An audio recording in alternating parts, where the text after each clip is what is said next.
And away we go. It is the BCJ Podcast, brought to you by the Holy Grail, right here on BearcatJournal.com. Go see our good friends at the Holy Grail, located at the Banks, right across from Great American Ballpark. They will get you taken care of. Maybe head down there Sunday for some Bearcats and buckets as UC takes on Clemson at 2 o'clock. They've got great food, full bar, everything you could ask for, and, of course, ice-cold Cincy Light on tap. And 50 cents from every Cincy Light purchased at the Holy Grail will go back to the athletes at the University of Cincinnati. All right, let's get this show on the road. A special Thursday night edition of the BCJ Podcast. And because we're on Thursday nights, that means Keegan's available, ready to go. He was on with Austin Elmore on Cincy 360 at 2 o'clock today. He was on the Mo Eggers show at 4:30. One of those is good. Well, I was hosting the Mo Eggers show today. I know. Hey, that's why I love Mo. Mo and I are friends. So. I was glad to finally talk to someone in the 2 o'clock slot that hasn't thrown multiple interceptions in an Orange Bowl. That I was happy about that. Wow. Well, I mean, Austin hasn't thrown an interception in his whole life. So neither have I. You've also thrown out the same number of runners at second base. Shut up. You don't even know. I will. I've got video proof. 193 pop. Come on. All right. But Keegan joining us tonight as we talk all things Bearcats. It's been a busy 6 weeks. There's a lot going on around here, and figured we'd get Keegan's input as well. Dave, how the heck you doing? I'm all right. How are you? I'm tired.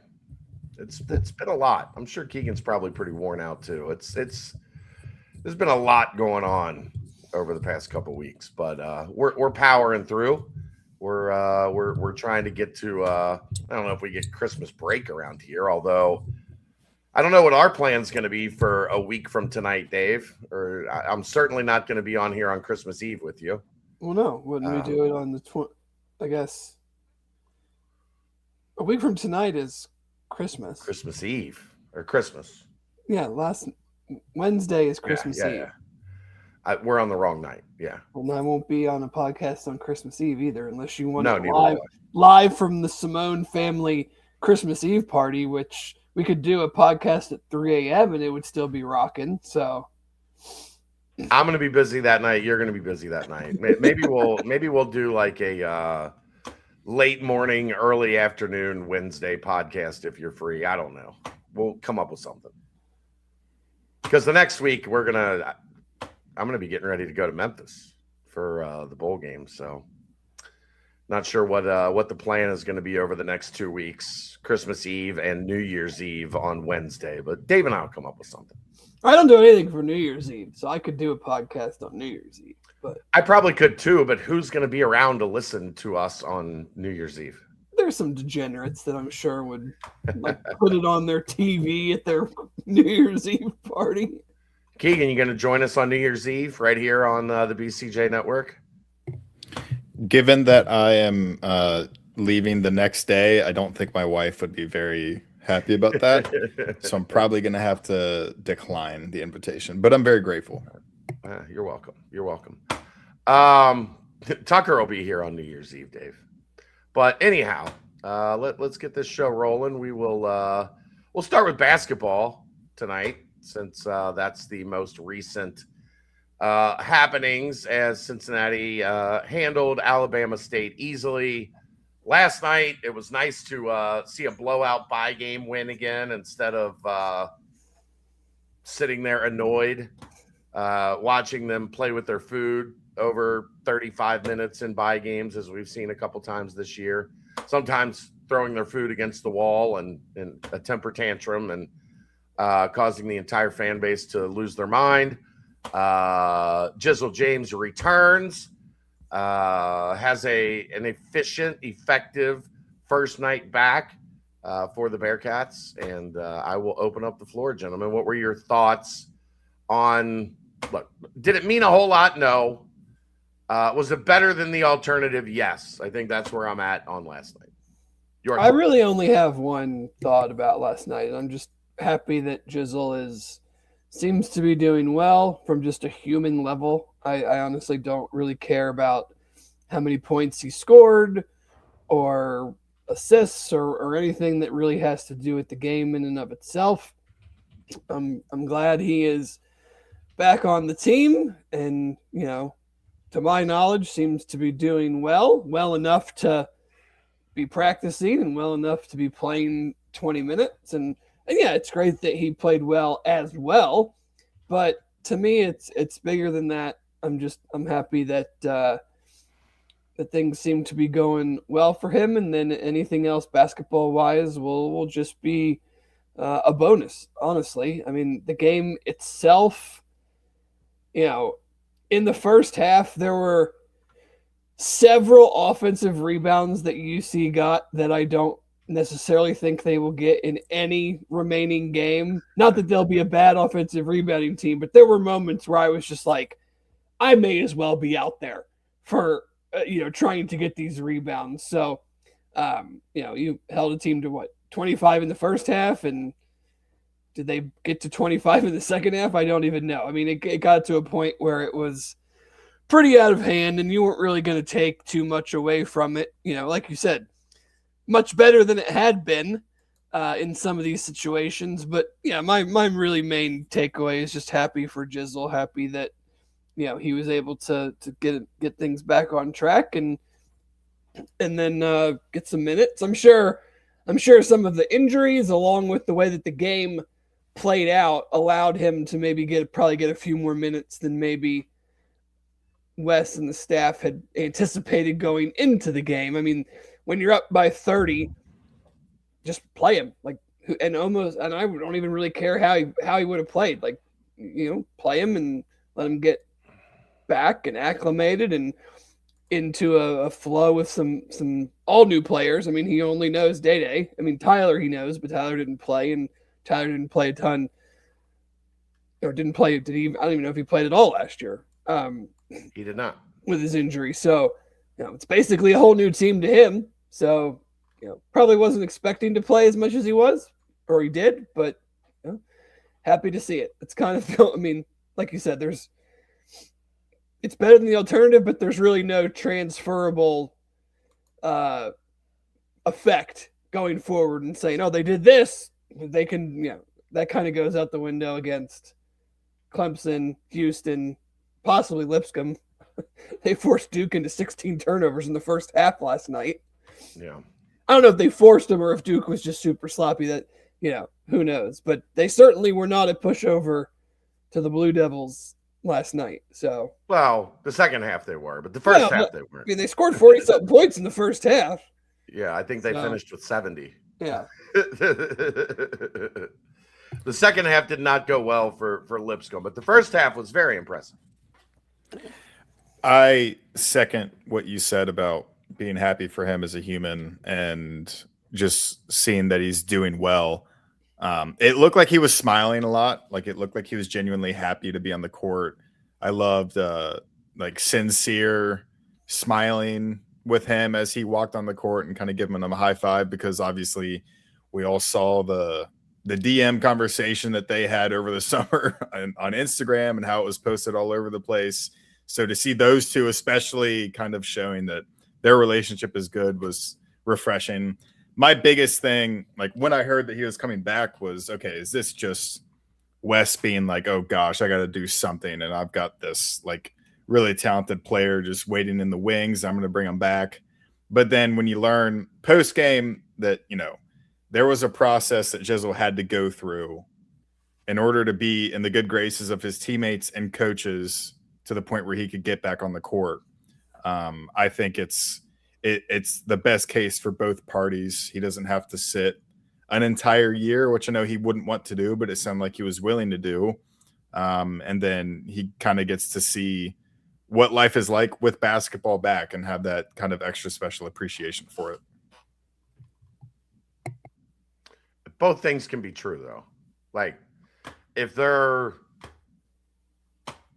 9-1 going into this game, are you breaking glass in case of emergency? I would guess probably not. So and I get it from I've talked about this a lot. Like, Wes got a multi-million-dollar year job on the line. He has to make the tournament. They're 6-4 coming into that game last night.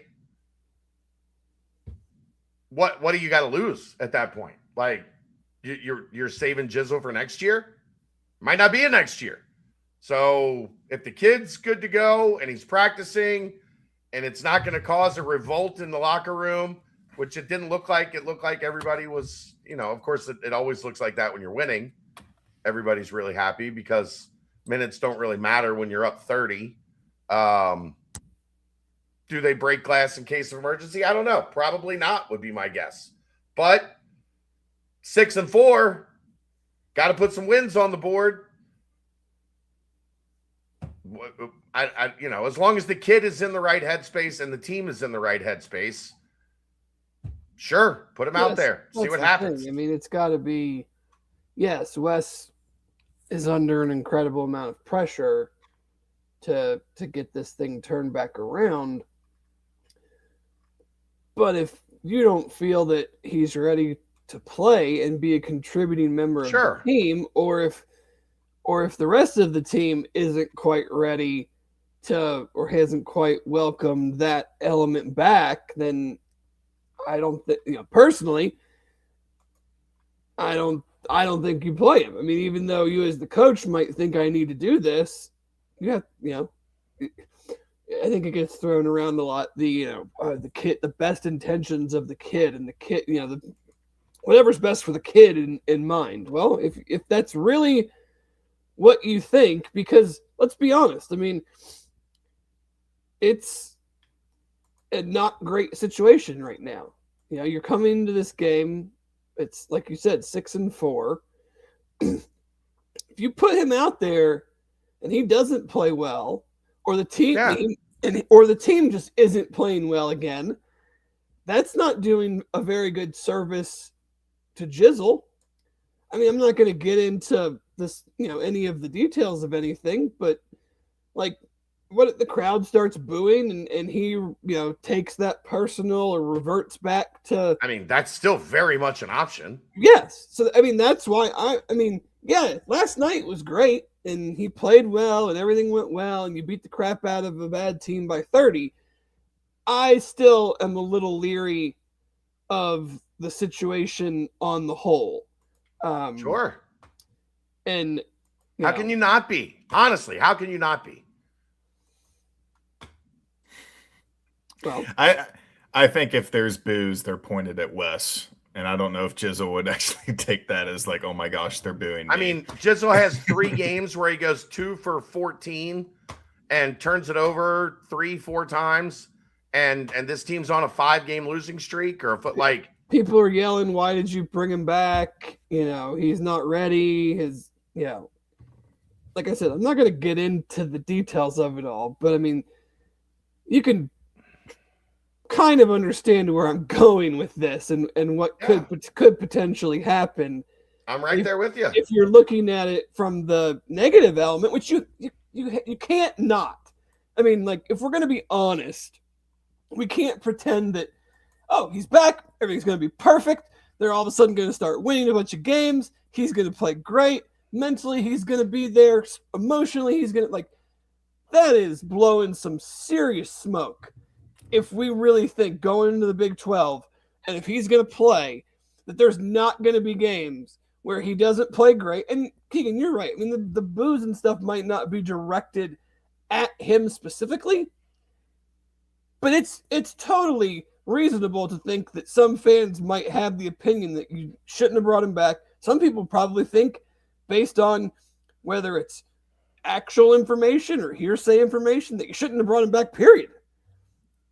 And so that is going to be used against him, used against Wes. People will talk. People will say things online. Like, it's all a possibility. And that is why it's my concern of, yeah, last night went about as great as you could draw it up, but there's still 20 critical games to be played. And last night doesn't really change my opinion of what the next 20 games could, end up being. And I don't want that to be put on this kid who's already gone through enough and seems to be going back in a good direction. I don't want that then affecting him in a way that reverts all the progress that he's made because the coach felt like he had to do something to save his job. Like, that is not in the best interest of the kid. Agreed. My only thing to digress from that would be he wants to play. Of course he does. Ever since he's been gone, all he's been doing is training at the Lucas Academy and been trying to play. So I'm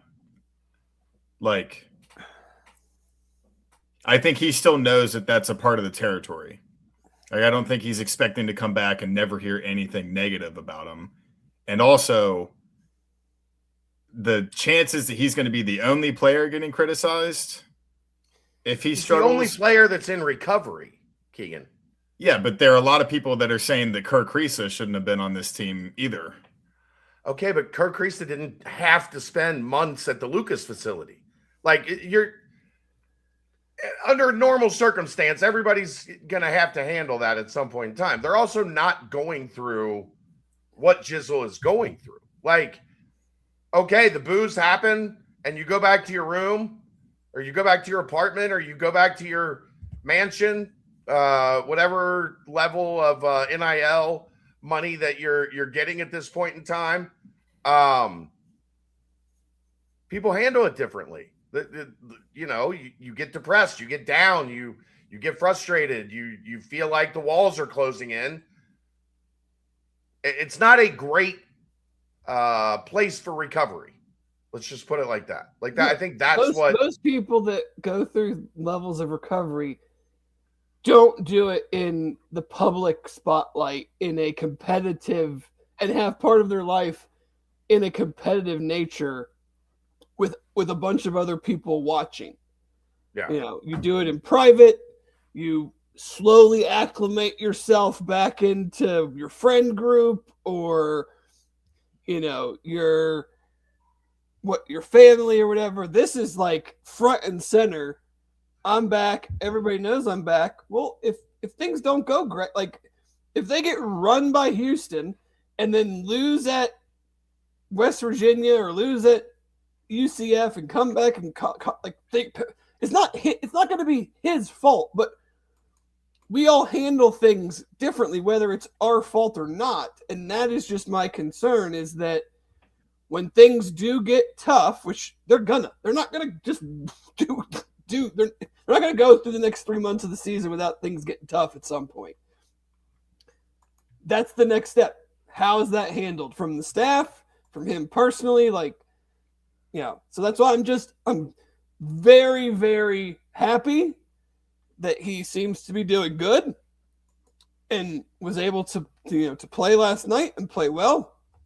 But I'm taking just a massive slowdown with the whole situation and kind of just crossing my fingers and hoping things go well for him. Much like this entire basketball season, I'm not going to assume I know the ending by reading the first chapter or two or reading the first couple pages in this instance. Now, here's the thing, though. And, I talked about this a little bit on radio today. He does give Cincinnati kind of that 1-2 punch that a lot of the other teams in the league have when you pair him with Baba Miller. Yeah. Now you've got a legitimate, and then that's not to take away from Day-Day, but I think Day-Day is an awesome complementary piece. An awesome complementary piece. He defends, he hits the three, he's a great free throw shooter, he's, a leader of the team. Love Day-Day as a third guy, a fourth guy. This is a league with power ones and twos. You know, you Anderson and Toppin at Texas Tech, and Peterson and Badunga at Kansas, and the three guys at Houston, along with the freshman Flemings, the three guys at Iowa State, and they've got an awesome freshman too. The three guys at BYU, like everybody's got elite top of the roster talent. I think this does give at least, is it the same as some of the ones I've been mentioning? No, but Dave, I think you'd agree. At least now you feel comfortable that when playing well, they now have a 1-2 punch that can at least stand in the ring. Like when you're picking NBA Jam teams, I feel a lot better with Jizzle and Baba than I did with the alternative. Yeah, I agree. But I'm not saying I don't want this to come across as like I don't believe that things can go well. I certainly believe they can. I'm just, okay, but like we've made that point. Like, okay, now, like we do have to talk basketball at some point in time. No, for sure. Yeah, they certainly have a higher ceiling with him. I mean, he definitely. I mean, if his he's going to have good games, he's going to have bad games. But if his style of play is more like we saw last night compared to last year, certainly. I think that was the biggest surprise last night is how much more efficient he looked, especially for a guy that's coming back from, having not played this year, having not been really around the team for, July, August, September, October. We talked about it all off season, and how much do you think? I mean, again, it's hard to take much from 20 minutes against Alabama State, but how much do you think the pieces around him fitting better this year than last year maybe will help influence the overall way that he plays? I think it can help, definitely. I mean, I think you've got more offensive-minded weapons, guys that at least have more offensive-minded potential around him than he had a year ago.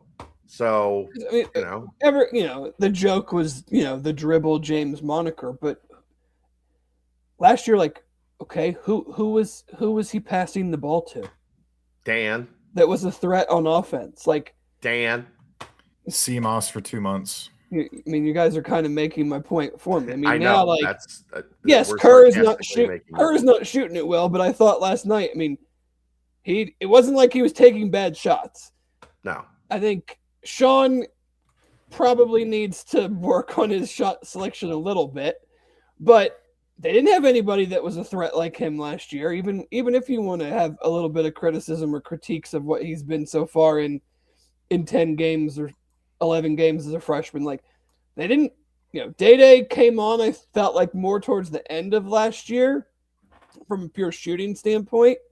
But like if he's your opposite guard to Jizzle, I feel better about that. Like the way Bobo plays, I mean, I just think we could potentially get rid of some of that over dribbling and some of the 18-foot jump shot stuff because they have some more unique, better offensive options where he doesn't feel like he has to maybe hunt that stuff like he had at times last year. Agreed. I think the thing you said about Kerr is like the whole problem is he's getting good shots and he's shooting like 28% from three. Yeah. It's the whole problem with the entire team. I don't think it's a great offensive team from a scheme perspective and like how they're getting those shots. But a lot of the times they're getting the open shots. And as everyone has said a million times, they literally can't make them. And it's like, I feel like it's avoided this team since Landers was here. So that's probably been the most frustrating part. Yeah. I mean, do his minutes go down now if Jizzle's more of an impact and can be that kind of guy once you get into Big 12 play? I just think, my hope is we'll have to wait and see how it happens, but my hope is with a guy like Baba, with a complimentary guy who, you couldn't even tell he was on the floor in the first half, Day, and he didn't have a good shooting game against Georgia, but he's been a really good outside shooter for an extended period of time dating back to last year. So, if you have that next to you and you have a versatile 6'11" guy and you have a freshman that is doing freshman things, but also shows you what he can be at times, maybe that is how you can then alleviate some of the stuff that we saw last year, because in hindsight, his efficiency wasn't good based on his usage. Well, his usage was probably too high.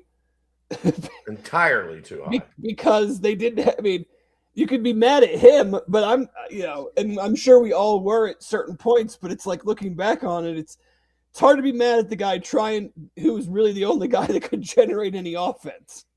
Well, the thing was, they tried it the other way, right? They tried to spread the ball around and let everybody, have their shot. And then they lost 4 in a row. And Wes said, all right, Jizzle, Day, go do your thing. Yeah. So, I think that is if you want to look at it from a hope, hope isn't a plan. If you want to look at it that way, the hope is that the pieces fit better for him personally in his game, where then he doesn't have to,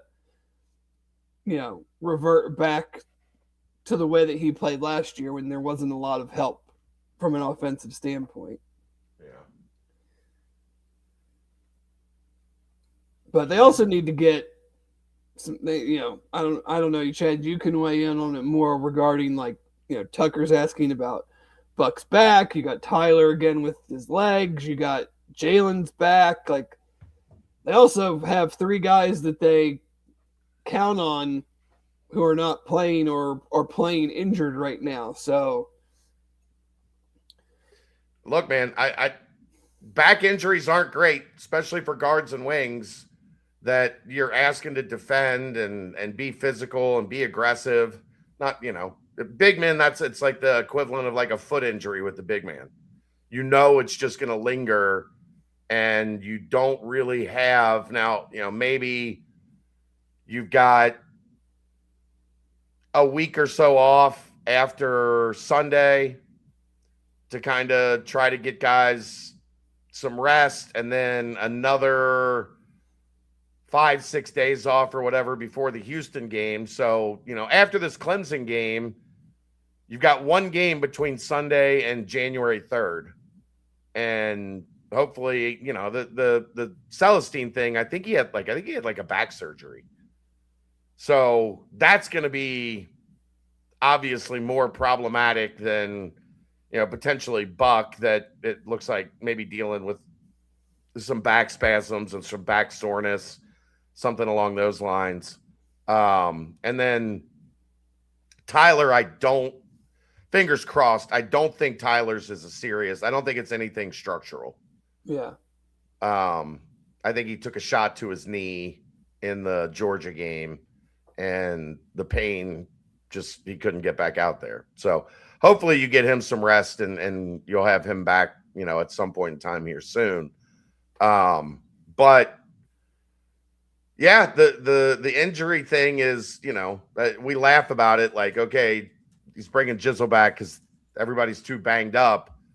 There is a legitimate, Slime is out, and then you've got 3 other guys that you're dealing with that are a main part of your rotation. That's 4 guys that are supposed to be heavily involved in your rotation. Your numbers are getting a little bit tight. So, yeah, because, once you get into Big 12 play, I'm not sure how much you can – you could tell me I'm totally wrong, but I'm not sure how much you could play Jordy against most, if not all, of the Big 12. So – if there's a guy or two that you're really, Halveen's probably gonna, if Tyler's injury is any longer than it, than we hope, then he's probably gonna have to play. Yeah. But you got 2 guys that you probably feel like you don't want to play if you don't have to. And you got 3 more guys hurt. So you're kind of running out of bodies. I mean, I think I don't think you don't want to count on in Big 12 play. You're hoping you don't have to count on Tillery, Jordy, and Halveen for more than spot minutes. You just read my mind. Yeah, emergency situation. Somebody picked up 3 fouls or 4 fouls early in the second half or something. I mean, so you got those 3 guys that you don't want out there a lot. You've got Slime out, and then you've got McKinley dealing with the knee and Celestine and Buck dealing with the back. Now you're at 7 of your 13 guys that are dealing with something. And that gets to be a pretty significant numbers game when you really get down to it. Yeah. So while I scoff a little bit at we brought Jizzle back because of injuries, when you start doing the math on it and you're trying to get through practice and you're trying to get through games, you probably did need an extra body. And, unfortunately, Lucas Atari never really got a chance to get off the ground and see if he was somebody that could help this team. So you're going to have to start figuring some stuff out. And that's kind of where Jizzle pops back into the picture. And look, he was your leading scorer last year. So, I think ultimately we find out a lot more Sunday. Yeah. Leading scorer at 12.7. Is that what it is? Last year? Yeah. I think that was the final number. Yeah. I think over the last half of the season, it was more like 16. Once they really put the ball in his hands and said, hey, you're going to be the focal point of this offense, it jumped quite a bit. After the Colorado game. Yeah. Now, don't get me wrong. A lot of that was volume, and a lot of us were frustrated because, he was getting 16 points, but he was getting it on 14 shots. I have no idea, Tucker. More likely to play Sunday, Buck or McKinley? I couldn't tell you. I would guess Buck if I had to guess. But I couldn't give you any tangible, because a lot of this stuff, you're dealing with pain in your knee, you're dealing with a faulty back. That stuff's day to day. It can feel great today. You practice, and then you wake up tomorrow and you can't move. I've had back spasms. I've had them where it's really not that bad. It's kind of a mild, you fight through it. You hobble around a little bit, but you're okay in a couple days. I've had them where I can't get out of bed for 3 days. So who knows? Now they have a great training staff and they've got, a great facility to help with rehabilitation. But in all reality, day to day, see how it feels. I'm sure you're probably giving those guys some rest today. Try to get them back out there tomorrow if you can. Nothing else Saturday, and then see what happens on Sunday. I agree. I mean, it comes down to this, right? It comes down to Sunday. If you're going to have a puncher's chance, you've got to get one in the non-con. You got to get one. You would obviously you want more, but Dayton's going to be an okay non-conference victory at home, but it's not going to carry a lot of weight. No. Clemson right now is top 25 in KenPom. If you can get Clemson and you've got a top 25 neutral win, you got a lot of work to do in the Big 12.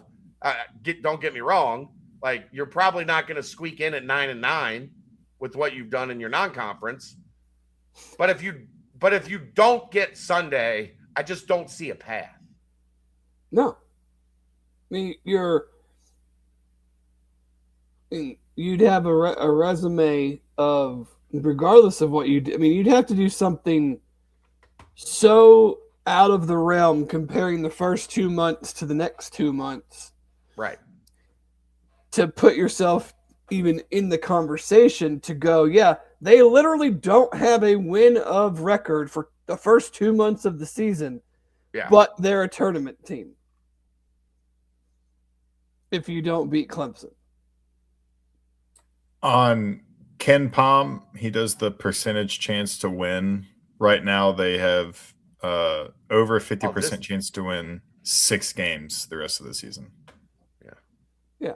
I mean, so boy, this Josh Hoover thing's gotten interesting, boys. Well, I've seen 2 schools mentioned for Josh Hoover. What's that? Guess what 2 schools with the 2 guys I'm talking to were mentioned for Josh Hoover? Tennessee and Indiana. Indiana and Tennessee. Tennessee's not taking. I don't think Tennessee's taking a transfer quarterback. Based on what I know. Okay. Our guy Cooper. They might. Patagna mentioned Tennessee, and then Chris Hummer, who is also another 24/7 sports guy. He says Indiana's an early school to watch with Hoover. I guess he's kind of similar to Mendoza, but he didn't impress me that much. His interception numbers are really bad. Yeah, he's very high on the turnover worthy plays. But I just thought that was interesting as I'm scrolling. I got Tennessee and Indiana here in the chat. You know who I want him to get. There's no question about that. Oh, Keegan's a Brendan Sorsby stan because Brendan Sorsby is nice to him. Oh, shut the fuck up. You're such an asshole. Who is this new Keegan? I've never heard him swear on the podcast. There are levels to which I will swear, and that was he crossed a level. He's actually just been hanging around with me far too much. Yeah, it took 3 years for me to swear on a podcast. It's finally happening, guys. I'm finally, becoming a bad influence on Keegan. Yeah. But I mean, look, Clemson's really good. Do I think they're going to go win that game on Sunday? No, I don't. They slow the game down. Yeah, that's certainly a contrast in styles of what Wes says he wants the team to be. Right. Versus they're not going to let you get out and run. They don't really turn it over. They shoot good percentages from the floor. They don't take a lot of bad shots. It's not a good stylistic. Like I thought Georgia was. I don't think Georgia's that good. They've got some talent. I don't think they're that good. I honestly was not that impressed. I'm not either. Like I've watched. Like I'm not trying to. I'm not. They're not bad. You know me. I'm not the sour grapes.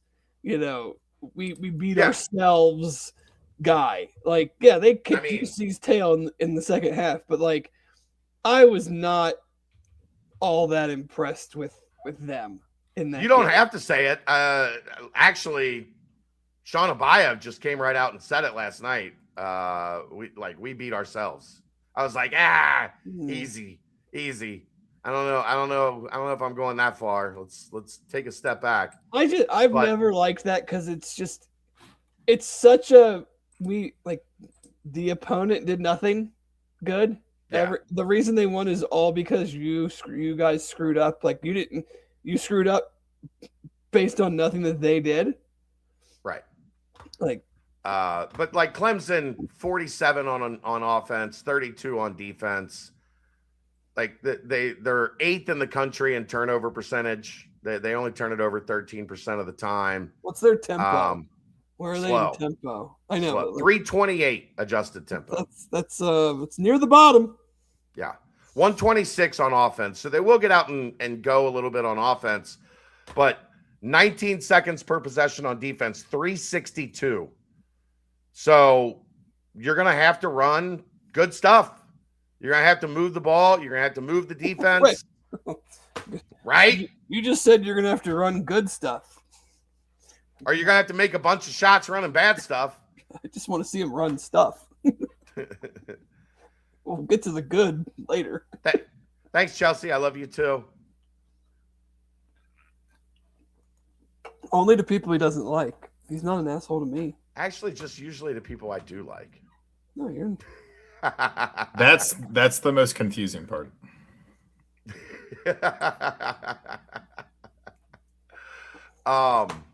But we'll see. I'm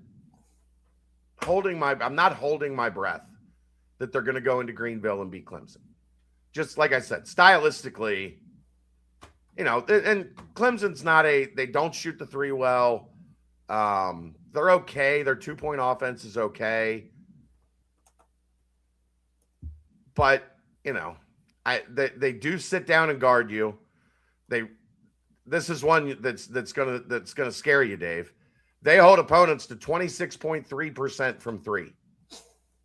They are number 5 in the country in 3-point defense. So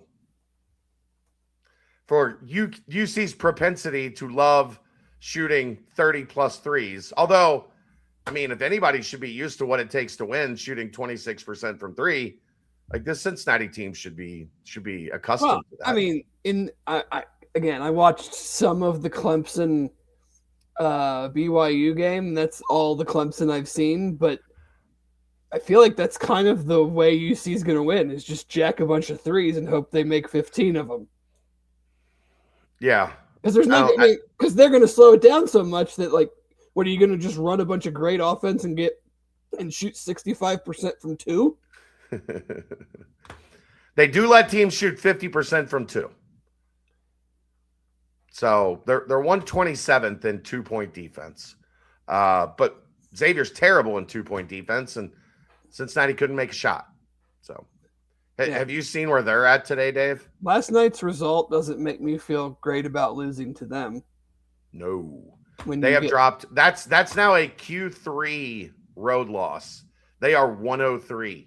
You lost by 41 in a game you were favored by 2.5 to a 5-5 Creighton team. Yeah, at home, and we lost to them.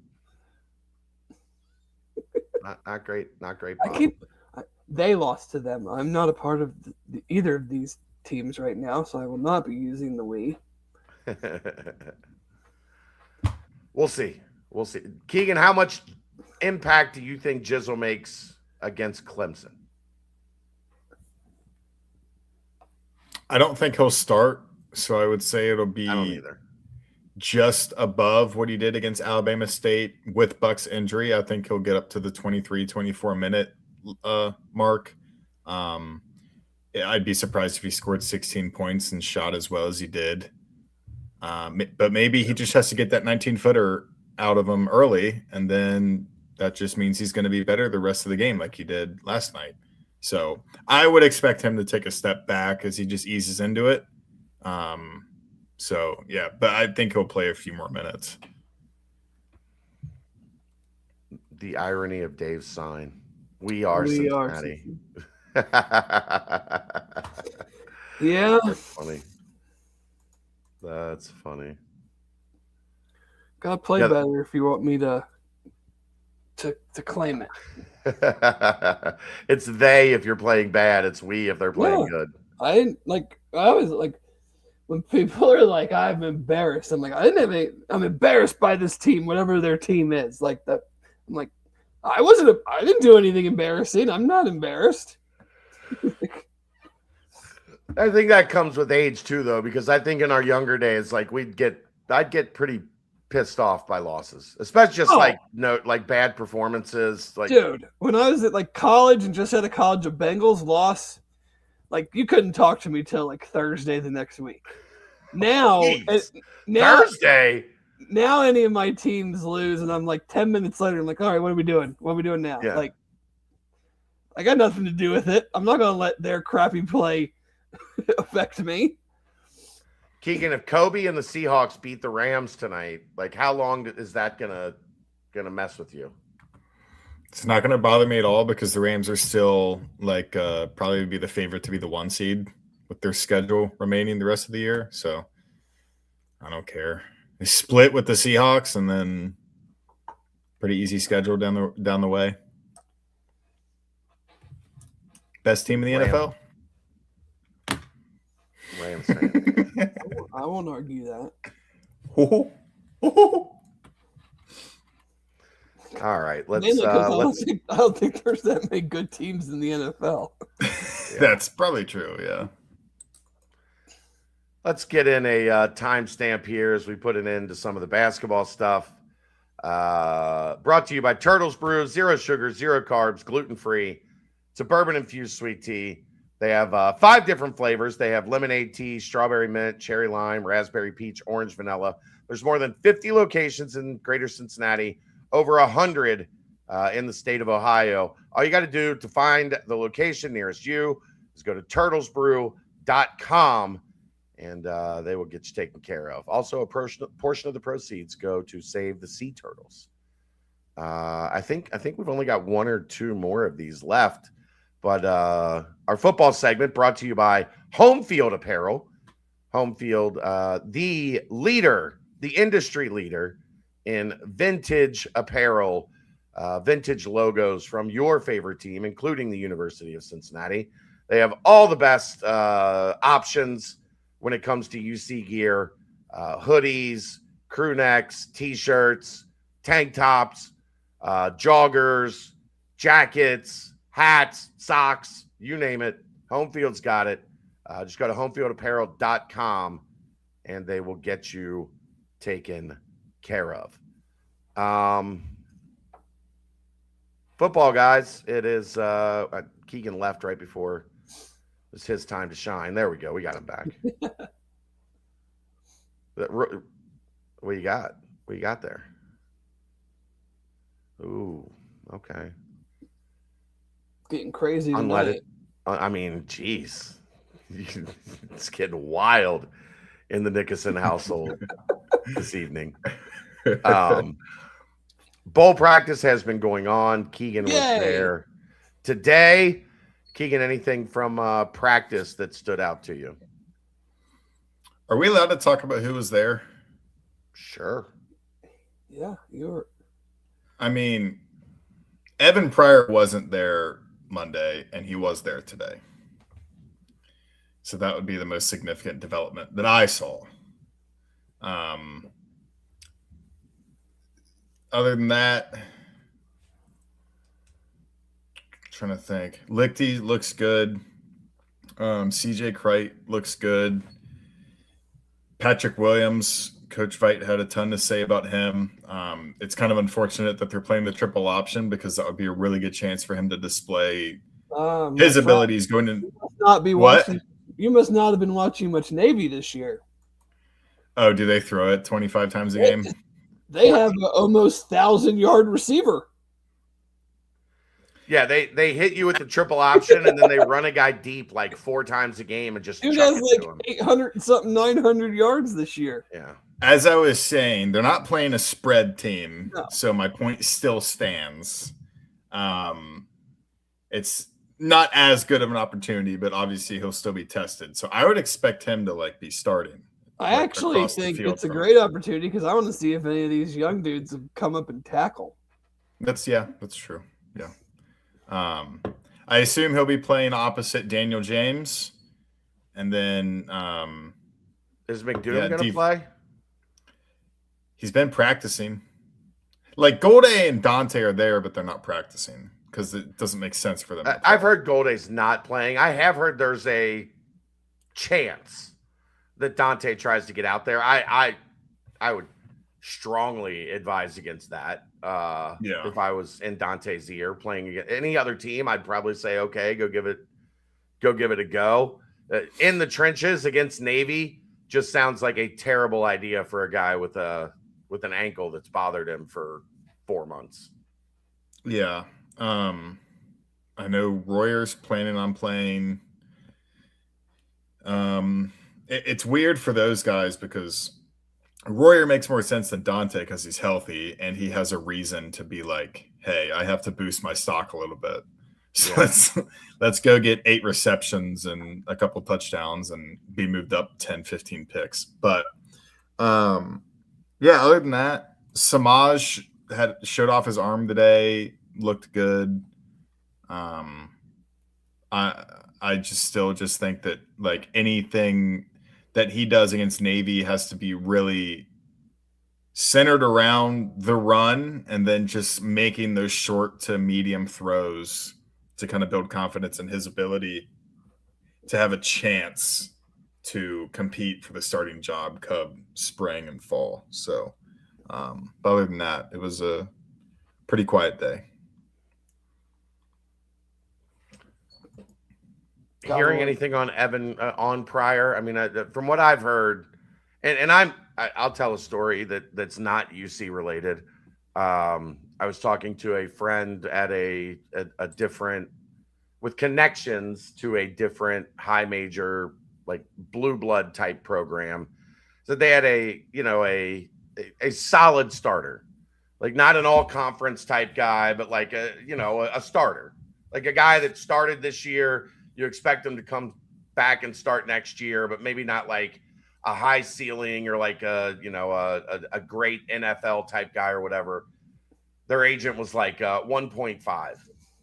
And the school was like, okay, well, no, here's 600,000. And if not, there's the compliance office. Like, he wasn't a quarterback too. No, but yes, quarterbacks are going to blow up the market. Like, just still, yeah. But I wouldn't call him a mid-level starter if it was a really good quarterback. Also, there's going to be low-level quarterbacks that are going to get 1.5.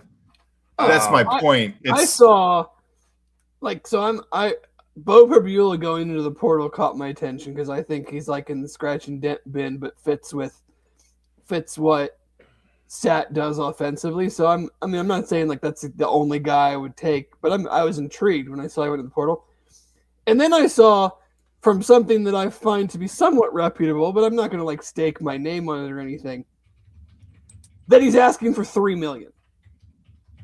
And I'm like, no, what are we doing? Like, so, the quarterback thing is, and we, but yeah. So what, sorry to kind of divert there, but I mean, are you saying that maybe that situation is happening with Evan? I think there's a lot of agents that are going in very, very high. And then, maybe when they start making some calls, they realize that the number is not quite as lucrative as they were hoping. Well, yeah, and I've seen this too, is like player A says he wants 750. School says, we'll give you 400. Yeah. Then finds out I'm not getting 750 and wants to come back, and they're like, now we'll give you 250. Right?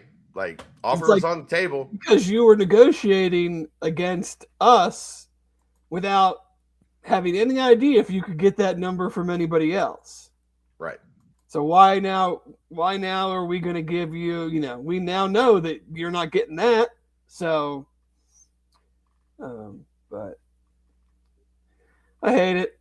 I love it for the guys. I think they it should happen for them, but the whole process I think stinks. Like, you hear the whole NFL model. This is a pro model. No, it's not. It's not. No. In what professional sport is every player a free agent every year? I mean, I guess soccer with the transfer window or whatever. Yeah, but the team acquiring them has to pay you. So yes, technically, but I mean, I don't know soccer at all. But as far as I know, like, if I want to get you have to negotiate and I have to pay your team for you. Yeah, it's called a loan. Like, they go out on loan. This is ridiculous in that every player is a free agent every year. So it's not a pro model. No. Some are signing multi-year deals with buyouts. But they're not. But you can get out of it with no penalty. Just like, I'm transferring. I'm going to this other school. What are you going to do? You can't stop me from leaving. Well, you can't stop them from leaving, but you can. We'll find out. I guess Georgia is taking, from what I've heard, is suing. Yeah, a player for a buyout. For a buyout, he played all year at Missouri. Missouri didn't pay the buyout, and he didn't pay the money back. So, like, he already played a year. If it was that big a deal, if they were that serious about it, I have a feeling that somebody would have paid would have had to pay Georgia back the money that the kid agreed to in his NIL contract. Well, he played all 2025 for Missouri, and now he's just now being sued for it. So it doesn't feel very enforceable to me. It sounds great in theory. Right. But what's the enforcement? Like that's the question. And who's making him pay this money back? He already played a year. Like it's not like that the NCAA is saying like, yeah, you can transfer to Missouri, but you have to pay Georgia back the agreed amount or you can't play. He already played. So I mean, he's going to go tell him to go pound rocks. Keegan, you talked to Coach Veit today. How was that conversation? Did you get any insight? Did he tell you what scheme they're running for the Navy triple option? No, so I would assume it's the same good old 3-3-5 that everyone loves. It better so much. not be. It better not be. No chance.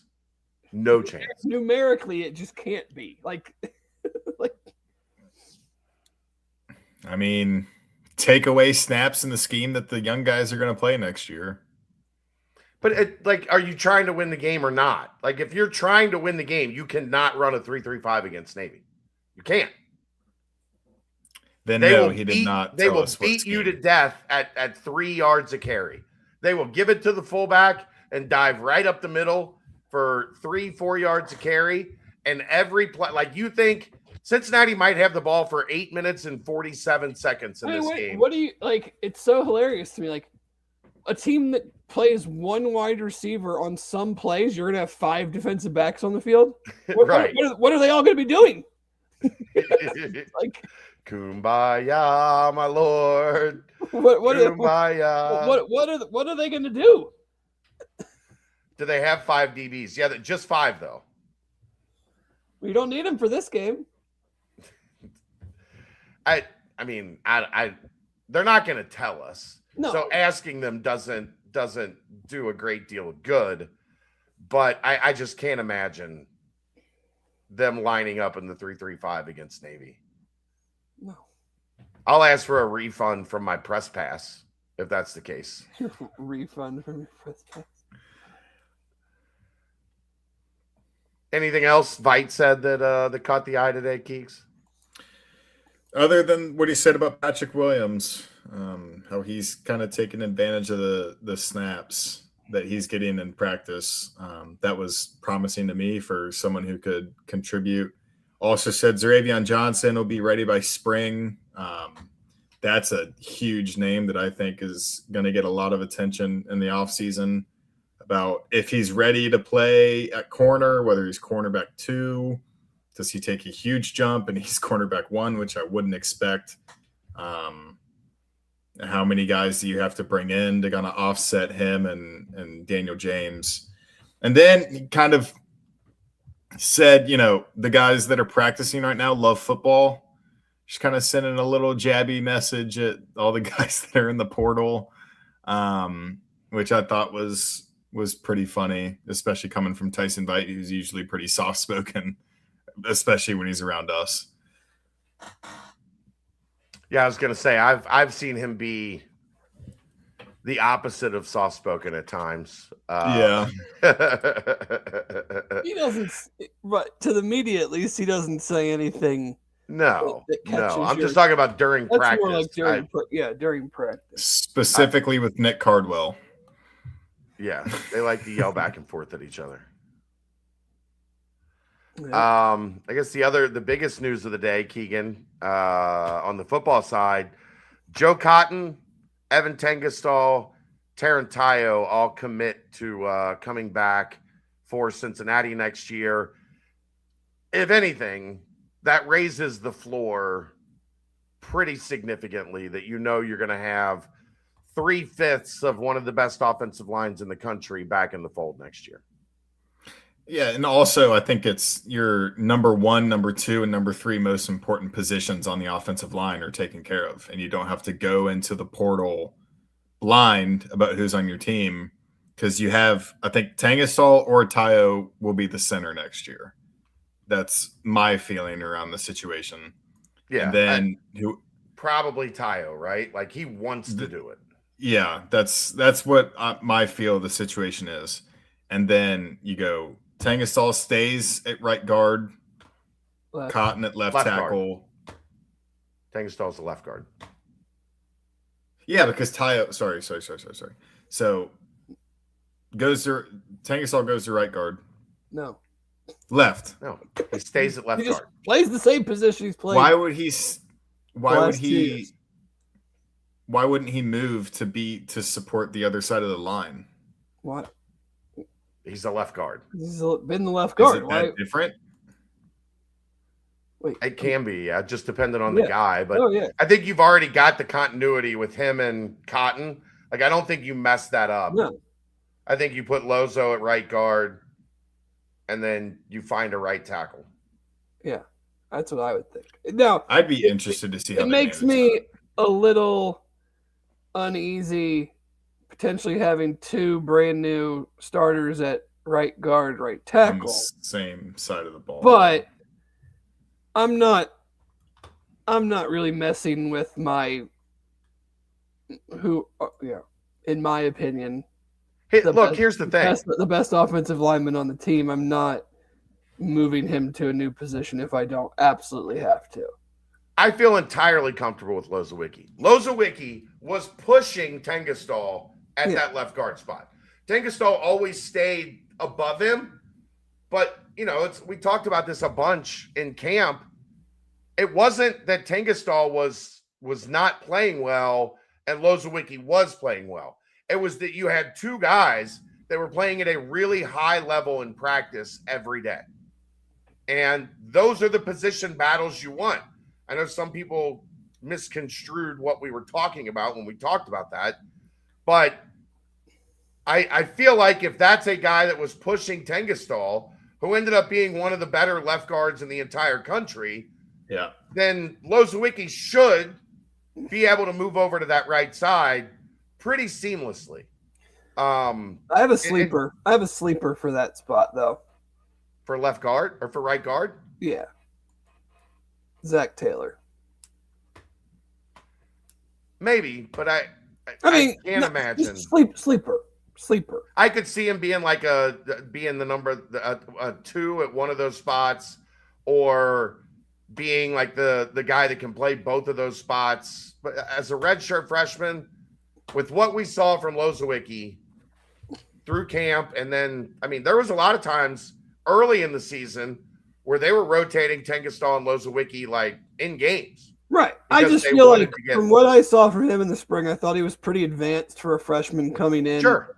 In the spring, and then you didn't see much of him during the season, obviously, because they were very healthy on the offensive line, and Lozo was kind of that swing guard. But if he continues to make, build off of this season, I think he could put himself in play for that. And then I imagine they want Guadalupe to take that right tackle spot, but he's got to. It's all going to be about weight and power advancement. I mean, he's got the frame, he's got the athletic ability, but if the right tackle spot, and this is going to be interesting too. And this isn't the time to have the conversation with Nick, but I wonder if Cotton is more of a right tackle than a left, and Nolan is more of your left tackle. I think there's a 0.0% chance you see that. That would just be saying that Nolan is better than Joe Cotton. No, it's saying that the way that they play fits that. Your right tackle is typically your power tackle. Nolan is not going to be that. Regardless of how much strength and weight he adds, I don't think his frame and his style fits in that. From what I saw in the very little bit that we saw. Now, then you're asking to flip a guy that seemed to do just fine. So it doesn't necessarily make sense, but I just wonder, in my eye, they seem to fit better at the opposite side, but that also means that no one has to take that step that no one knows outside of the room if he's on path to do that. I mean, I think they would want it with Ethan Green leaving. I think that kind of clears the deck for him to potentially take that spot. But he's got to, if they go out and get a tackle in the portal, then I think that answers that for us pretty clearly. Chad, do you think the right tackle next year is on the roster right now? I don't know. I think it probably depends on what you can get at what value from the portal. Like, I don't think they are. I don't get, and maybe I'm wrong on this, because there's a lot that's changed in that room, in those offices in the recruiting department right now. Yeah. I don't think they're going aggressively in the market. We have to find a starter at right tackle. Like they were last year. That's what I mean. Because, I'm talking about Nolan, but you have Pastoriza, you have Zach Clark, those guys have been in the system now. They were redshirt freshmen. They're going to be redshirt sophomores. Couldn't one of them potentially win that spot? I think, say Lozo is the right guard. He's played. You have a level of confidence with him. I feel like the amount of money you would have to spend to get a right tackle appreciably better than one of those three guys probably, in my mind, probably isn't a good value. Let's be honest. They're going to have to spend at wide receiver for sure. They're going to have to spend at defensive back. Like, they've got to make upgrades at defensive back, significant upgrades, and you're going to have to find defensive linemen. So, do you really have a lot of money in the portal to go sniffing around at right tackle? There's not a lot of offensive players I would be going out and spending a bunch of money on. I think you're going to need a legit wide receiver or two. They have to get impact dudes on the line and in the secondary. Okay. They were going to have to overpay for it. Probably. If you're going to, I think it's become clear. If they don't score 30 points a game, it doesn't matter, right? You got to go get a quarterback and a really good receiver or two. Yeah, and then you worry about defense. I'd worry about defense a lot. If you're scoring 24, it doesn't matter in this league. You've made that very clear. Yeah, but the gap in my eye from what is an acceptable defense to what is an acceptable, the defense has to get some dudes that get the ball back for your offense. Sure. They have to get no argument there. Impact guys. Whether it's guys that can really cover or guys that can really get after the passer, and I know that Jack and Zach would joke around with the Moneyball, tweets and everything, but it's just going to be interesting too, because last year you are working under it's been 4 years. You're working under the old system of NIL. Now you're working under rev share. Justin Williams wrote the article about and threw out the 8-figure number. So let's just say at the baseline that it was $10 million. That they had to use last year or whatever. I'm sure it could have potentially been more. I don't know. He said 8-figure. Well, now we have it. We feel like, and you guys can correct me if I'm wrong, but we feel like they're gonna, they're doing the whole 20 million or whatever that number is, and football's probably getting 65 to 75% of that. I'd guess 12, 13, somewhere in there. So then, what else on top of the rev share number?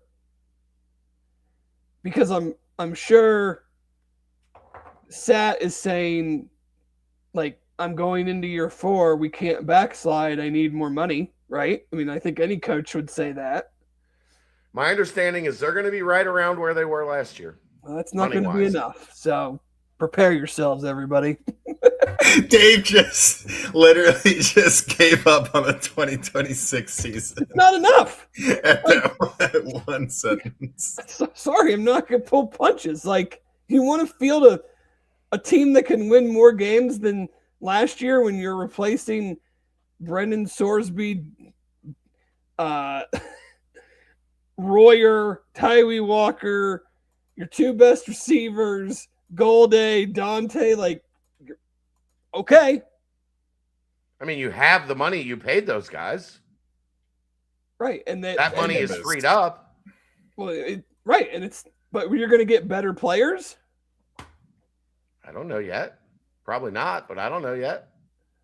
When I talked to Cunningham and Frisco, he said that there probably would never be like 5% swings in difference from basketball to football on a yearly basis. Like, it would be much smaller than that. So it's not like they're getting 65% and then they go to 70 in a year. Like, the thing that makes it harder, which Dave is going to understand, is how basketball is doing now. Because the assumption is that they got a bigger slice than what most basketball teams get in the country. If you're looking at the standard 75-20 and then 5% for everything else. But I just don't see, like, look at Indiana and what they've done and be like, yeah, we're just going to keep it chugging right now with how they have it now. And just seeing how I'm not even looking at IU because a lot of their guys the first year and still were JMU guys. Like, I don't think they spent an insane amount in the portal. I'm looking more of like Virginia and Vanderbilt and a lot of the competition that UC is going up against in the Big 12. I mean, I'm not even considering like the Big 2 conferences, a lot of the SEC and the Big 10. I mean, their dollars are different, but Vanderbilt's not in the SEC anymore? No, but I mean, like, their commitment to this whole thing was totally different than what had been in their entire existence. So is Indiana. Well, yeah, but they definitely they're the outlier. You got the right coach. He brought in a bunch of players from that school that did transfer up. The thing that you and I always talk about, don't expect that to work. You know, especially on the basketball side, when the guy from the smaller league transfers up and everybody thinks he's just going to replicate exactly what he did before. They've gotten it to work. But, you know, I think it's going to, you know, and they're kind of in a tough, not kind of, they're in a very tough spot because the spots that they need to have the biggest impact are also the most expensive spots with the most competition. Yeah. That's that is where the high school stuff comes in. Like, you're gonna have to restock yourself internally, O-line, D-line, some of the wide receivers, and defensive back. Yeah, because it's always going to be cheaper. I mean, look at it in any sport with, you know, we just talked about it, free agency. It's always cheaper to, you know, draft, develop, retain / recruit, develop, retain than to go out and replace with outside talent. Yeah. That's where I think it's I mean, we'll talk about this a ton as the offseason progresses, but I do think the bowl game is a big opportunity. There's a bunch of freshmen and redshirt freshmen that are going to have an opportunity through these practices, through this bowl game, and into the spring to try to claim spots and say, hey, you know, we didn't really see the freshman class. The year before, we saw a lot of those guys. You know, we saw Coleman and Whedon and, you know, Sanks is gone now, but we saw a lot of him and Marquez Parker, and, you know, we saw some Elijah Jones this year. Like, we have seen a good handful of these guys. Now, none of them have taken that necessary, okay, this is a guy we know we're going to count on to be like a heavy impact guy going forward. But we've seen some of those guys from that second class. We've seen almost nothing from the third class. No. Those guys that are going to be redshirt freshmen. I don't even think are any of them going to be sophomores. I think they all redshirted, didn't they? Yeah. Did Zion redshirt? I don't think he played 4 games. I think he's played 3 games and he's got 1 more to go. First game was Utah. The bowl games don't count towards redshirt status. So yeah, he'll have his red shirt still. So that class and the class before it, like those guys, you're going to have to start seeing some major contributors step up, especially from that group that's going to be juniors and redshirt sophomores. Yeah. Marquez Parker and Gravy Johnson turning into dudes could make a massive difference. I don't think you can count on. You can't count on it. But those would be the 2 guys from the high school. We're writing off Daniel James. I was not that impressed with what I saw as a redshirt freshman this season. Like the past I'm more impressed with what I saw from him than what I saw from Gravy Johnson, who blew out his Achilles. How many redshirt freshman DBs have you been impressed with in college football that aren't 5 stars? I'm just curious. Like and there's a couple of those. I think you're going to need to see a big jump from Brian Sims because he's probably going to take on a significantly bigger role. I mean, Simeon and Monte. Yeah, I think the 2 young linebackers that were freshmen this year have a chance. I like both of those guys. Like I think Daniel James has a chance to be really good. I just still and part of it is the 3-3-5 from I'm still going to be so concerned about how they get any pressure on the quarterback. Whether it's the scheme or the players. Like, I don't care. You can bitch and moan about whichever one you want. But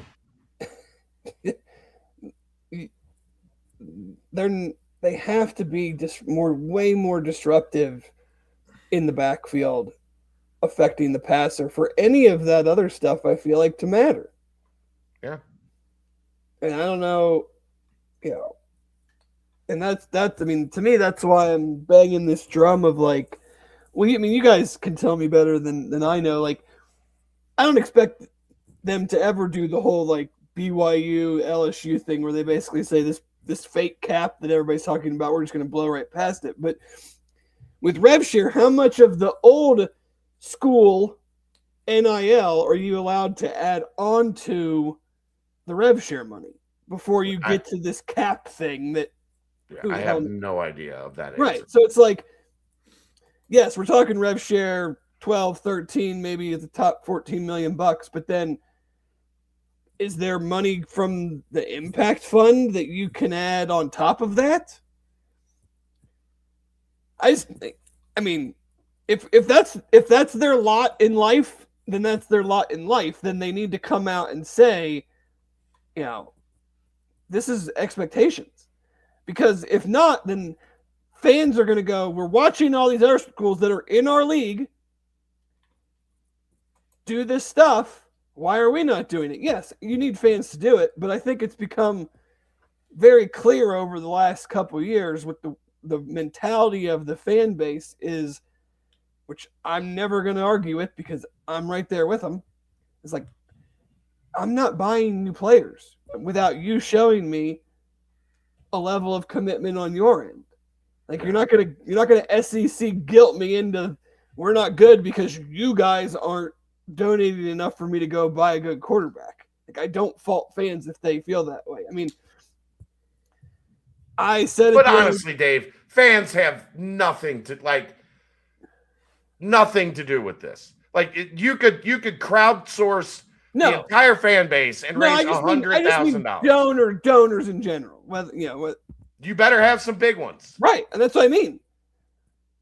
Because that are ready to put up 7 figures. Because I sent out a tweet the other day that a lot of people commented on or whatever, and it was college athletics is as transactional as ever. Yep. And so too is my fandom. If that's the way it's going to go, different than it used to be, and you want me to participate in all of this, me as I'm in no position to participate at all right now. So, but you want fans, donors, however you want to categorize them, to participate in this model. The burden is on you to give us a reason to do it. Not the other way around. Not we need to donate the money to give you so you can field a good football team or basketball team or whatever. It's you need to field you need to step up and do what it takes to field the good team, and then we will support it because it's a worthwhile usage of our dollars. And there are certainly universities and athletic departments that have fans that view it the opposite, and that's because they've viewed it that way for 50, 60, 70 years. So it's ingrained, and it's just the way that it is. But there's also been a lot more payoff for a lot of those programs. So, if I feel like UC is in a spot where they need to make the first, whether you want to call it extending the olive branch, or they need to make the first show that we are committed and we need your help. For us, yes, you're right. I mean, and maybe that person or those groups of people don't exist, and that is a problem in and of itself. But yeah, you're not buying impact players by rallying the troops of your, 7,000, 8,000 donors to pull their money together to go get you a defensive end. Like, that's not how this works. So if you donate $14.99 a month, so in lieu of that, it's more on the university then. Sure, but I mean they're paying the full revenue share, like they're doing their portion of it. The next part is on the donors, Dave. Like, you might not like that, but it is. That's what I asked. Like, where does because yes, all these other schools are doing that, but then they're also coming in over the top with the NIL money from the way that it used to be. Like, they're not doing that anymore. They're not saying, nope, don't need any more money. We're just going to do the rev share stuff. There's additional funds now, whether that's coming from donors or in UC's case, the impact fund, whatever that is. The impact fund is revenue share, essentially. I thought the impact fund was donor based. Yeah, that's donating money into revenue share. So the school's not paying. I thought these schools were paying the revenue share. They are, but the impact fund is a way for fans to help the revenue share for UC to come up with they don't they're still, Dave, they're working up to being at a place where all these other schools have been for 15 years. You may not like that, but it's the fucking truth. Cincinnati is new to this. It's not that I don't like it. It's that none of this has been articulated to anyone. Okay, that's fine. It's not fine. My understanding, I don't have anything to do with that. So I'm just telling you, the impact, you can't just create a fund. Okay, well, here's the money that our fans raise that we're going to give to our players. That's above the cap. The cap is revenue share and whatever you can do for NIL.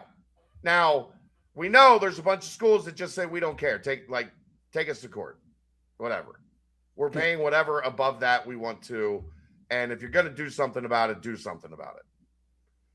Cincinnati couldn't do that if they wanted to. They don't have the donor base. They don't have the billionaire donors. Indiana has got, what, Keegan? Probably 5 to 7 billionaire donors that they work with. Cuban, number one. Simjat, whatever. Yeah. Like there's from what my understanding at Indiana, there's 5 to 7 like billionaires that are a part of what they do. Cincinnati has none, 0. So you can go to Larry Shakley all you want, but guess what? Larry Shakley would go broke. He's tapped out. He would go broke. Like it is what it's a high power, high dollar game. And we can get mad at it all you want. If you want to blame the athletic department for not cultivating those relationships, okay. Who are those people that are out there that have $1 billion that are willing to spend $10 million a year on Cincinnati athletics? Yeah. I mean, it's not my job to know. I'm not saying it is. I'm just saying as a general part of the conversation. Keegan Nickoson. There's 2 that I feel like could, but I don't know how willing they are to contribute to college athletics. If you say Taylor Swift, I'm kicking you off. No. The podcast. Okay, good. Travis and Jason. They do not have that kind of money. You understand that, right? Yeah. How much money do you think they have? Could they give $1 million a year? What, $1 million barely buys you a cornerback. If it buys you a quarterback, that would have helped this past season. Fair. But I'm saying in the grand scheme of things, they don't have that kind of money. Quick AI search says that Travis Kelce's net worth is $70 to $90 million. Jason Kelce's net worth is $55 to $60 million. So combined is approximately 145. That sounds like probably that kind get of $1 million a year out of them. Aaron, that is not the type of money that we're talking about. No, I'm talking about I own a company that I sold it to Google for $3.4 billion. And I literally don't have any idea what to do with all this money. Yeah. I mean, like Larry Ellison, for those that don't know, started Oracle, is not even a Michigan, has no affiliation to Michigan at all. His wife does, right? I believe it's his third wife. Yeah. Convinced him to pay $15 million to get Bryce Underwood, who's not very good. So, like, that's the type of money we're talking. Like, are you calling a timeout, Keegan? What is going on? He's watching. Sean McVay should be, and he's not. So, yeah, go to half. I mean, idiots. To us, yes, what Jason and Travis has sounds like a lot of money. But in the grand scheme of the people that are doing this, the people that are funding these things, that is a very small amount of money. But very small amount of money. Like, I don't think the fans are asking to be Alabama or Georgia. They're asking. It doesn't matter. To be Virginia or Indiana or Vanderbilt. You need these things now. So you think they need like $20 million more a year to go 9-3 this past season? I think to compete with the way the rest of the sport is going, they need at least another 10 regularly, annually. I would disagree, but okay. I think they need more. I want all the money. I'm just saying 10 is like the baseline. Like you have your rev share, and then from looking at what other people are doing, there's at least another 10 hanging around. And if you don't have it, you're 50% under what I mean, look, we all love to embrace the do more with less. I don't. Don't lump me in that category. I'm just saying in general, like Cincinnati's gritty and tough and they do more with less. That don't fucking work anymore. You might get your once every 5 years out of it. I want to do more with more. Right. Because everybody else is doing more with more. So it's not the fans, like I see the school across town. You got to give to the All for One fund and do it. You got to donate $10 a month. Good luck. Good luck. If you don't have a legit heavy hitter or 2 or 3, it doesn't much matter. It just doesn't much matter because you're gonna get 85s and 86s and 87s in the recruiting rankings, and you're gonna go get the best players from the Sun Belt or the second level of players from the Sun Belt and Conference USA, because that's what you're going to be able to afford. Yeah. And you're going to find the occasional Cyrus Allen. Fans get mad because they're not doing well enough in high school recruiting. Well, that's because do people think that they don't want to give better deals to the high school kids? Like do fans think they're choosing not to? They don't have the money. Right. I mean, some of the numbers, and I won't say a single player's name or even the school that they ended up going. Some of the numbers that these high school kids are getting that UC was recruiting are hilarious. Yeah. And if you ask those schools that were doing that, what do you think of this? And they would say they hate it. Ridiculous. But we have the money, so we're going to use it. And those schools, and this is where that extra $10 million or whatever comes into play, Keegan. Those schools can pay $350,000 for a high school defensive end that's not going to see the field for 2 years. Cincinnati can't do that. They can't. Well, why aren't they better? Why aren't they doing better in high school recruiting?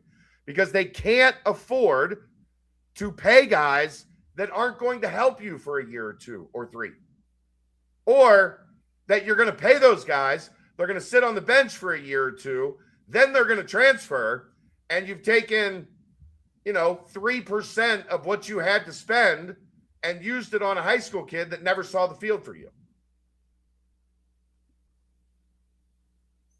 It's frustrating. Like it's part of why this whole system is in trouble in a grand picture.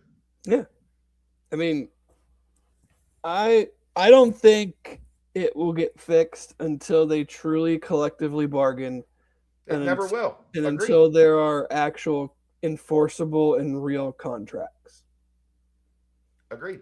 Until then, I mean, I'm not going to say like UC will never compete, can never have a good year, but it's going to be like this. I mean, I think it's I mean, you guys can say better than I can because I'm not really like a big follower of the sport outside of one team, and it's really just in the summer when there's nothing else going on. But like, it's very akin to Major League Baseball. Yeah, everybody's mad that the Dodgers keep buying all the players, but it's different though because every owner in Major League Baseball could if they wanted to. You own a baseball team, you've got enough money to buy pretty much whoever you want. This is a little different in that not every school has enough money to buy whatever they want, but right now there's no rules. There hasn't been. No. That is one thing that I am, there's no reason to go back and have revisionist history, but UC has stayed on this, we're going to do things by the book, and I've always been like, what book?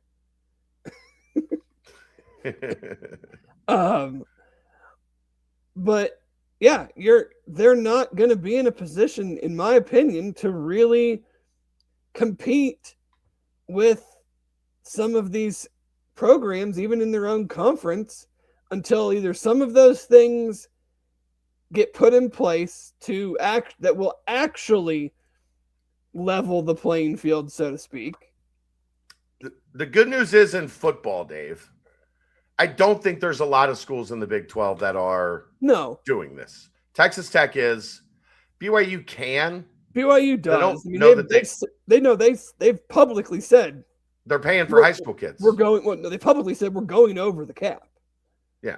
Like them and LSU made no bones about it. It wasn't, who knows what's going to happen with Utah with whatever their PE deal is.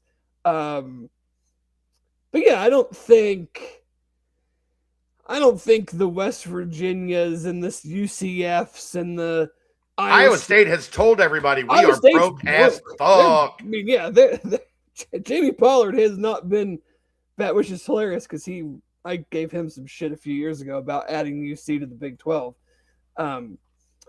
But yeah, they're broke. I don't think Kansas is like throwing tons of money at players. Kansas State strangely throws money around.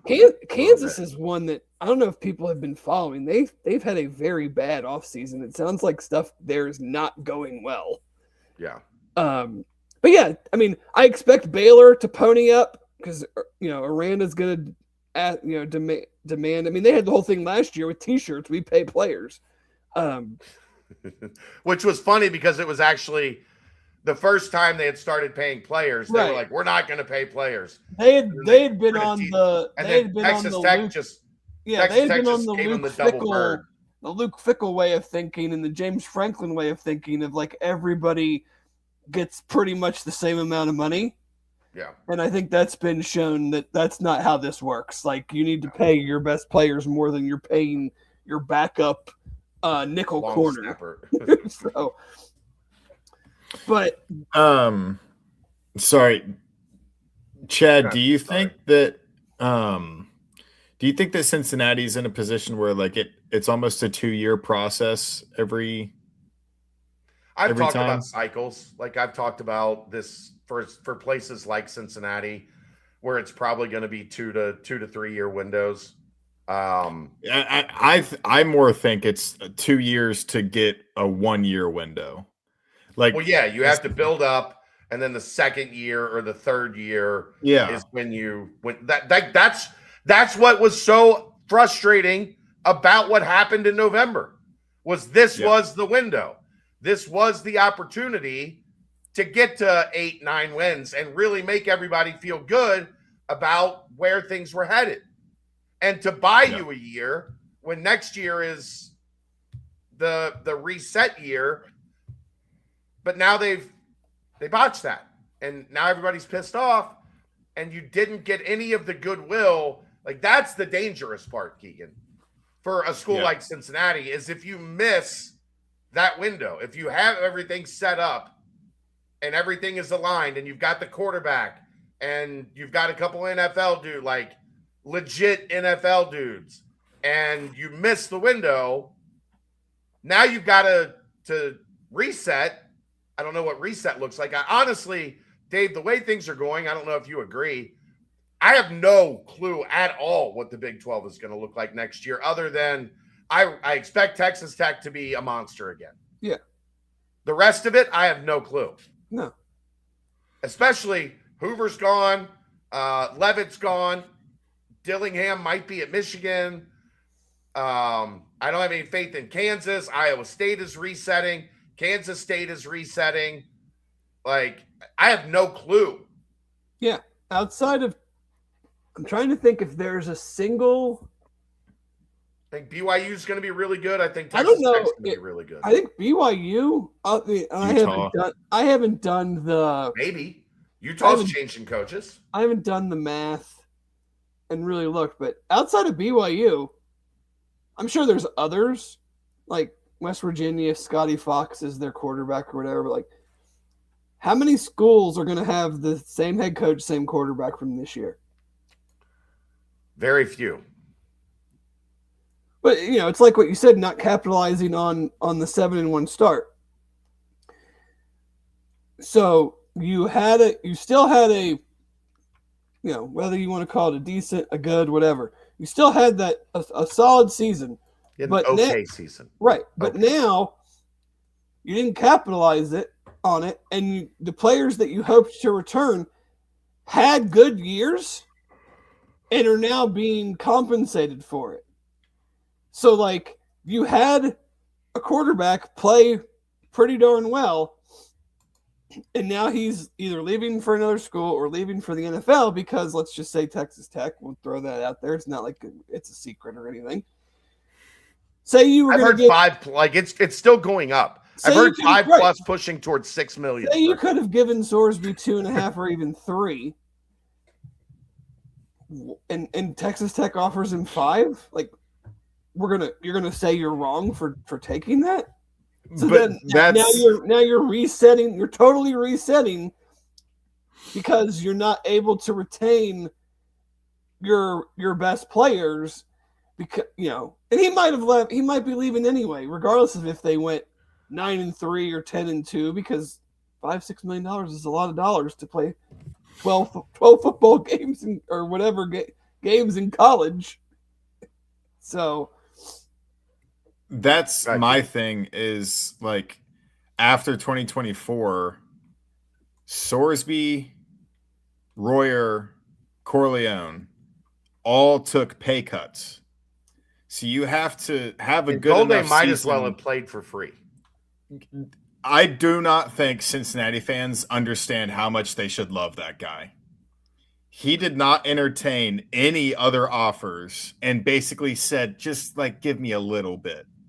Just like, because give me some pockets. First of all, walking around money.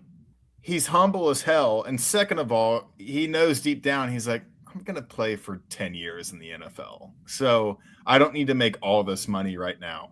So you had your 4 best players take significant pay cuts to come But that's back. why you develop, Keegan. That's why. But that's my 2-year window. Yeah. That's my 2-year window point. You have to have a good enough season to prove to the guys that you're going to have a good season next year, so they shouldn't leave. Yeah. So you have to bring in the guys for cheap, and then you don't have to pay them as much, so they take pay cuts. So because like Sorsby probably could have made 2.5 if he left after last year. Dante could have made 1.5. Quite a bit, yeah. Royer literally told Coach Stepp, it's a lot of money. And then like they were able to keep him there. And then Golde probably, if I had to guess, played for 200,000 or 250, which he could have probably made $1 million and a half. Yeah, he could have made probably 750 or 800,000 at minimum at an SEC school somewhere. Yeah. So it's going to be an interesting, and fans aren't ready for that. They're not ready for, especially if you hit it, I think fans are going to be okay with it, right, Dave? Like if 9-3 was the number this year, I think everybody would have been like, okay, the schedule's a lot tougher next year. We lost a bunch of guys. Like there's going to have to be a reset to the system. But you went 7-5, you lost your last 4 games. There's a very real chance you lose 5 in a row to end the season playing Navy. And you have no goodwill for what should have been the year. Mm-hmm. Yeah, and like 9-3 transfers are coming into the program saying, okay, we're good. 7-5, you're coming into the program saying, if we have a bad year, the coach is probably going to get fired. 9-3, it's completely different. You can afford to have a bad year. So you bought yourself that's a some huge shift. Probably get a contract extension, a raise. Oh yeah, if they would have gone 9-3, a contract extension would have been. I don't think anybody would have batted an eye at that. Yep. I mean, you went 3-9 to 5-7 to 9-3, and that would have meant that you were like playing to go to Dallas in the final week of the season. Yeah. Nope. I mean, pull up our podcasts from the off season or the beginning of the season. Dallas was not mentioned one time. Unless we accidentally said they had to go to Dallas to play TCU instead of Fort Worth. Yeah. That's another reason why I wrote that column and disagreed with what Sat said, because there wasn't a lot of the offseason where he was preaching get to 7 wins. He was very set on getting to Dallas and playing for a Big 12 title game. So Like then when you move the goalposts and say 7 is good, but you were preaching Dallas and going to the Big 12 championship game, that's where I disagreed a lot. Yeah. Bad, Keegan. Bad. Keegan's good with me on that stuff. Oh, you know how that goes, Dave. People need to be held accountable for that stuff. So, all right, I think we're gonna let Keegan watch football. I appreciate. What is it? Halftime? You're around halftime. Wake Forest legend Kenneth Walker just ran for like a 60-yard touchdown. So, Wake Forest legend. I sent you guys a name for the other staff position. Was that a good name or no? No, I don't think so. Oh, maybe. I don't think so. Keegan, tell me more about this new guy from Western Kentucky. The Italian sounding guy, La Mattina. I hope it's La Mattina. That would be nice. Yeah, I mean, did a really good job completely turning over Western Kentucky. I think they won 8 games in 2024, lose 60 guys, and then win 8 games in 2025.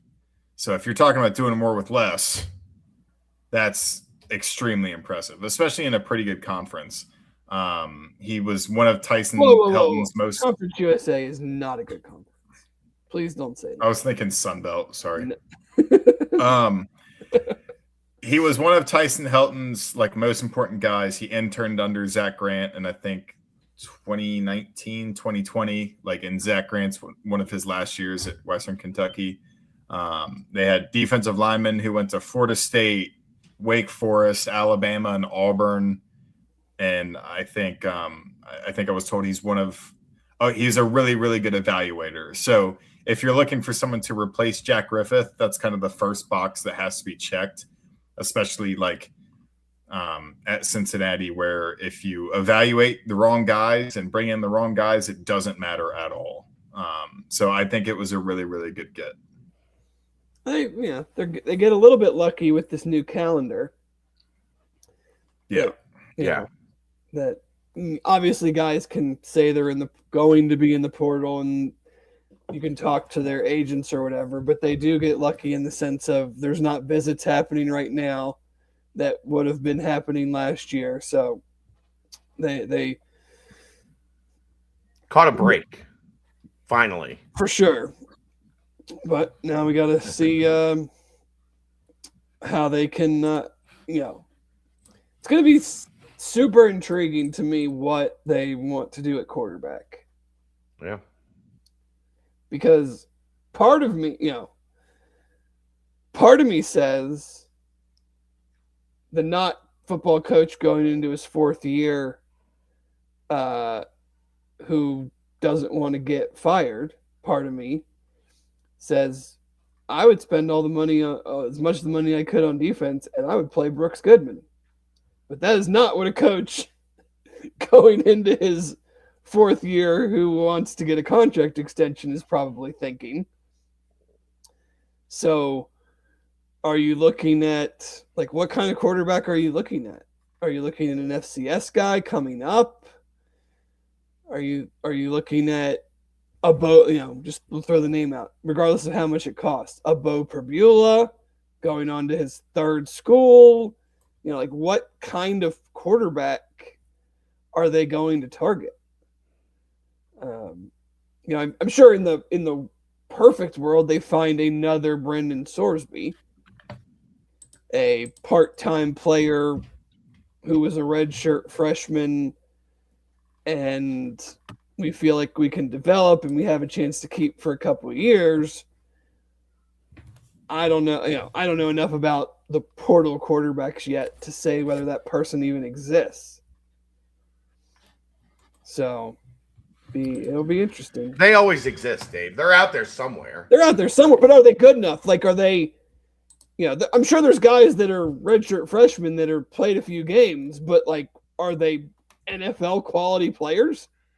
Nobody knew Sorsby was. Other than Jack Griffith, I don't think anybody knew Sorsby was an NFL but I'm saying, player. do you see anybody that fits that mold? That's my point. Yeah, I mean, I'm asking Keegan. Keegan, did you think Brendan Sorsby would at some point in his career be a potential like early round NFL pick / the number one player in the transfer portal in those 7 games he played for Indiana? When I watched him in spring, I thought Taven Jackson was easily better than him. So no, which I was made fun of for that. Your evaluation. That tells me more about your evaluation ability. I'm stupid. What are you talking about? I'm not a scout. Oh, he's wearing a cool visor. He's better. That was basically me at Indiana. Speaking of Taven Jackson, he's going to be on his 4th school. Maybe they go get him. Because he's leaving UCF. I've got some interesting names that I'm thinking about, but neither of them are in the portal. So I'm not gonna. I want the guy from Harvard. Baller.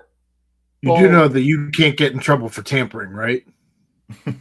I would have to clarify. I would have to clarify that this is not based off any inside information. No, it's purely don't have connections. to clarify it. Like you could say this is absolutely based off of inside information. It's not, but it's. I have to tell you, it's not because it actually isn't. There are no rules. When are you going to figure this out? Okay. Can I say them, Chad? I don't. If they're not in the portal, do you care? All right. I don't care. I'm trying not to get people in trouble. Lincoln Kienholz at Ohio State is very interesting to me.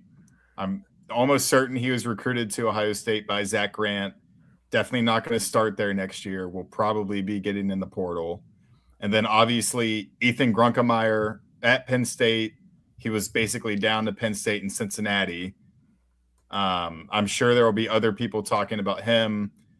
I think it's trending towards Penn State going with Rocco Becht. Gavin Grover and Luke Collins, high school teammate. Yes, exactly. So there's a lot of connections there. Oh, no, and well, Luke Grover and Gavin Grover. I don't think Luke Collins. Sorry. Yeah, that's different. They're the same exact because Collins went to Gahana Lincoln. They went to Olentangy. That's what it was. But yeah, so there's a lot of connections with both of those guys. I would be interested to see if Cincinnati pursues them. I think it makes sense for Cincinnati to go after them. You're looking at you'll be able to justify to the fan base bringing in an Ohio State quarterback, and you'll be able to justify to the fan base bringing in a guy that played like the exact same setup as very Brennan similar Sorsby, Indiana. Absolutely. Like back half of the season, he played pretty well. A lot of Penn State people want him to like come back and be the quarterback there. So he probably won't be cheap. I think they would both probably cost about the same. I think Nebraska fans want Kienholz, which is interesting because TJ Lateef is pretty good. Is he? But we'll see. They all like them. They think that I think they were just tired of watching like Dylan Raiola have no mobility. So having a guy that's pretty fast is good and 3 air yards per throw. Yeah. No. Josh Hoover is not going to be an option. No. He's going to be just below what Sorsby gets, I would say. Maybe $500,000 below. Imagine all those furry costumes he's going to be able to buy. Oh, no, weirdo. I can't. Aaron, stop. Weirdo. Can't believe he doesn't want to play for Sonny anymore.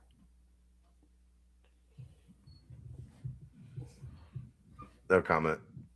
But I mean that is Cincinnati's ass, so no comment. I can't talk bad about Sonny Dykes anymore. He's 2-0 against it's true. Scott Satterfield. It's just the messed up part of all this is like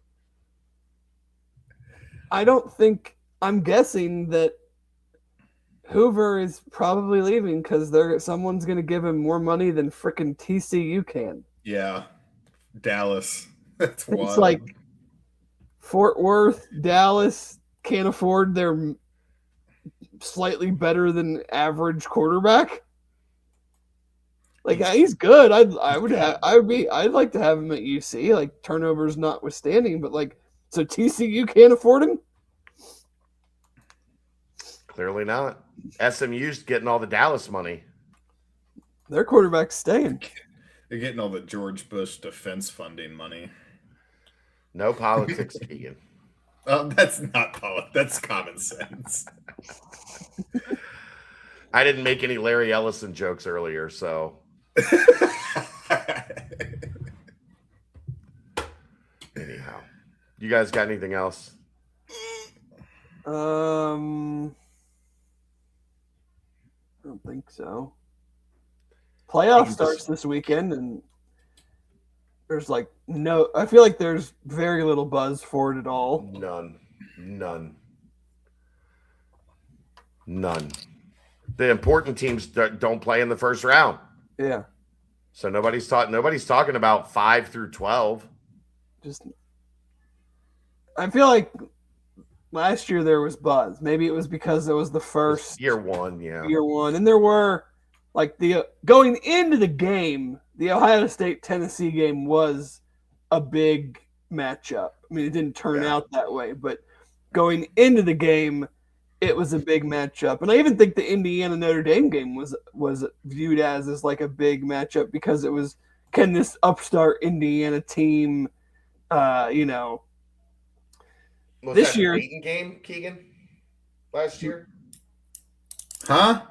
IU Notre Dame. That was the Dayton. We were at Heritage Bank. This year, I don't care to watch Oklahoma and Alabama because I think both teams' offenses are high school level offenses. Yeah. I think the Texas A&M Miami game will be fun, and then Oregon's going to dog walk James Madison, and who knows what Ole Miss Tulane is, but that's not necessarily appealing to me. The biggest game of the weekend is Brawl of the Wild Part 2. Have you guys seen what those tickets are going for? No. Montana State. Yeah. Over $1,000 a ticket on the secondary market. If you're gonna watch all the people in Montana going? If you're gonna watch a football game this weekend, that's the football game to watch. The entire state will be there? Maybe. I just love how it's called Brawl of the Wild. It's a great name for a rivalry game. But yeah, I just feel like there's just not much buzz around any of these games. So None at all. You're talking about the home stretch of the NFL? yeah. Everybody's talking about Joe Burrow. Emo Joe. Don't get me started on that. That's a whole nother topic. Wait till we tell Dave yesterday's fun. Stop. When we get done with this. I have a very interesting take on the whole Burrow thing, but it's All right. That's going to wrap it up. From this. What's that? Release me from this. All right. Oh, you don't want to talk about it? All right. Fine. No, just get off of the live. For God's sakes. That's going to wrap it up. Thanks to everybody for tuning in on Thursday night. Thanks for Keegan for joining us instead of giving his full undivided attention to the Rams game. And we'll see you at some point next week. We'll figure out how to do a show. That's the BCJ Podcast brought to you by the Holy Grail right here on Bearcat Journal.